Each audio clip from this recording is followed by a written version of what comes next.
Hi everybody, I'm Amy from the Cauldron. Today I'm going to be ice dyeing this 100% cotton hat, and as a bonus I am going to be dyeing this 100 gram skein of 75% Superwash Merino. It's 15% nylon, 10% silver Stellina, so it's got a bit of a sparkle there. Now if you've seen any of my ice dyeing videos before, you'll know that I often like to put some yarn or something underneath so that it can catch all of the excess dye that drips off. So how am I going to put this hat on there? I think I'll try it like this. There we go. Now because the hat is cotton and it has been soaking in soda ash and salt solution for a while, and the yarn has been soaking in water and vinegar for a while. So now I'm just going to add on my ice.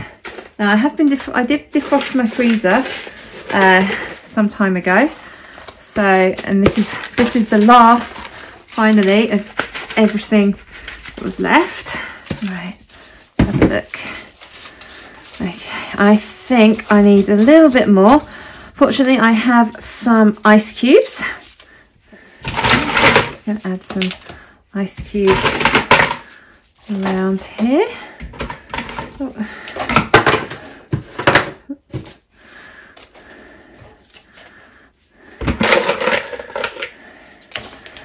I think I may need some more.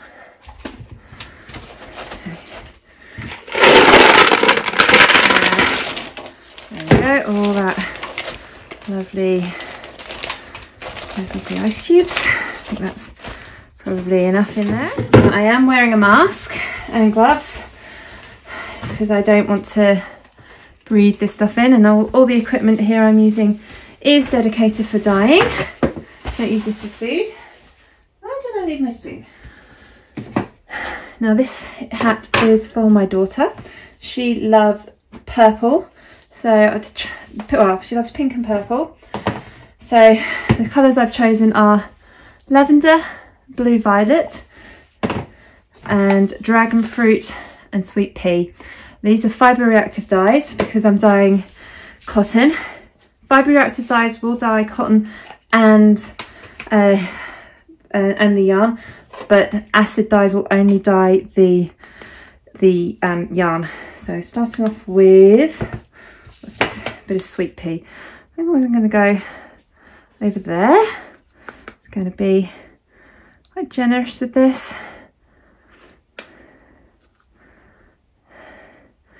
See, it's quite warm today, and if you can see, the ice is already sort of melting and everything is just starting to all dissolve and drip down already. It's going very quickly. So that was sweet pea. I'm going to go with a bit of blue violet. Now this one is quite potent, so I'm not going to be as generous with this. Now I've noticed when I've ice dyed with this one before, it looks quite blue, and then when you wash it, a lot of the blue comes out and you're left with this gorgeous purple. So I'm wondering if that will happen. Again, you can see it's splitting already into the blue, and well, I think there's got to be some red in there. What's this next one? Dragon fruit. I'm going to go across here with some dragon fruit. This is a beautiful, vibrant pink. There we go. That's the dragon fruit. And lastly, I'm going to add the lavender in this corner. So I'm wiping off my spoon in between changing colours. I don't want to contaminate any of my colours. That's lavender. I think I'm going to add a bit more sweet pea. I think blue violet and dragon fruit are okay. Just want to, because this is a beautiful colour, but it's quite, can be quite pale, so I just want to make sure there's plenty there. Oh. Now actually I can see a bit of hat which doesn't look like it's going to get much, so I'll add a bit of more of the blue violet over here. There's a bit of hat actually that hasn't got any ice, so I can see down there that it has gone, the dye has gone straight onto the fabric, so that's going to be interesting. I know I said I wasn't going to do any more dragon fruit or blue violet, but oh well. Just add a bit more of the dragon fruit here. Make sure that there's plenty, and there we go. I think I'm happy with that. So now, once all the ice is melted, I'll be able to heat set the yarn, because that yarn needs heat setting, whereas the cotton hats doesn't need heat setting, it just needs time. So once the ice is melted, I'll leave it for at least 24 hours, possibly 48 hours or longer, knowing me, before I wash it and see what beautiful hat we've got. But at the moment I think this colour arrangement looks really pretty.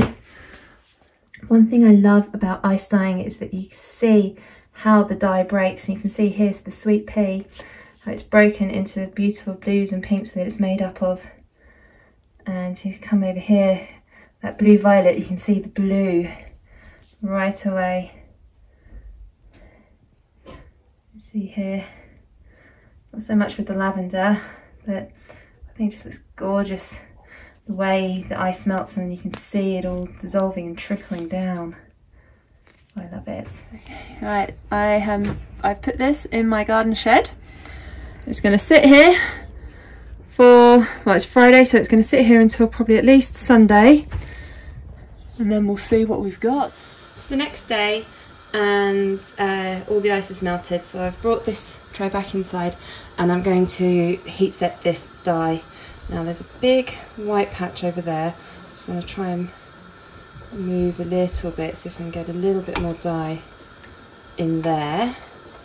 I'm not expecting the water to clear, because this is a fibre reactive dye. Sometimes it clears, sometimes it doesn't. I haven't managed to figure out why yet, so I'm just going to let this come up to just below a boil, and then I'm going to heat set it for about 20 minutes, and hopefully the dye that's here will start to bind to the yarn. Here the yarn has completely cooled down. As you can see, the water hasn't cleared, but I wasn't expecting it to do completely anyway. Let's give this a little rinse. Now there will be some bleeding at the start because it's been sitting in all that dye water, but hopefully that's just the water rinsing off. It's not actually bleeding.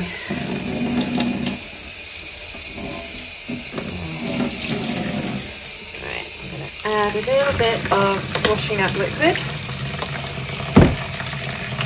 Just work this through, help get rid of any unbound yarn and unbound dye. There we go. It's still bleeding a fair bit, but I'm not too worried at the moment because it has been, has been sitting in the dye water for a long time. I'm going to keep rinsing this through a few times, and hopefully it'll stop bleeding. Look at the colour. I think this looks beautiful, and the sparkly silver really comes out with the dark purples and blues in here. Blue can be quite a tricky colour anyway. I think it's the turquoise colour that's in a lot of blues and purples can be quite a tricky one and needs extra rinsing. There we go, this seems to be clearing already. So I'm just going to wash this through a few more times, make sure that all the excess dye is out, and then I can hang this up to dry. It's been about 2 days now since I started dyeing this. and so it's time to wash. Look at that. And some of this is just a bit of muck that's from the just came from the stuff in the freezer. That will just easily wash off. These are gorgeous colours.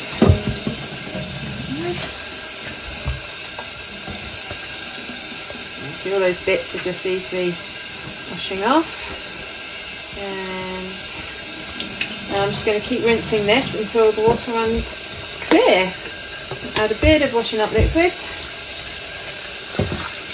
I've got my gloves on because there is a lot of water, there is a lot of colour coming out of this, and I have washed things like this before and not worn gloves, and I've come back with dyed hands afterwards. So wow, that looks great. So yeah, I'm just going to keep washing this with cool tap water and washing up liquid until the water runs clear. And here we have our finished hat and bonus yarn. So let's have a quick look at this hat. Now I've noticed with this hat we've still got some nice patches of each colour. So this one was the sweet pea, I think, and then we can see a nice stripe going across of blue violet, and then we've got the dragon fruit and then the lavender here. So you can still see each of the colours individually, but also they've just melded together and created this gorgeous hat. I'm so happy with it. And the bonus yarn, now this yarn was just sitting in the dye, the muck as it's known in some dyeing circles, that didn't stick to this. And just look at it, we've got beautiful blues in here with purples and some very pale patches, and we've got some nice pinks coming through here as well, and mixed with the silver Stellina, this just looks very sort of galaxy inspired to me. It sort of reminds me of the night sky almost. So I think this overall has been very successful. What do you think of your new hat, Holly? Good. Do you like it? Yes. And spin around? Thank you so much for watching this video. I really hope you enjoyed it. Please click like and subscribe to my YouTube channel. I do like to play with different dyes, different fibre types, different fabrics, techniques, all sorts of things. So in every video there will be something different. Thank you so much for watching.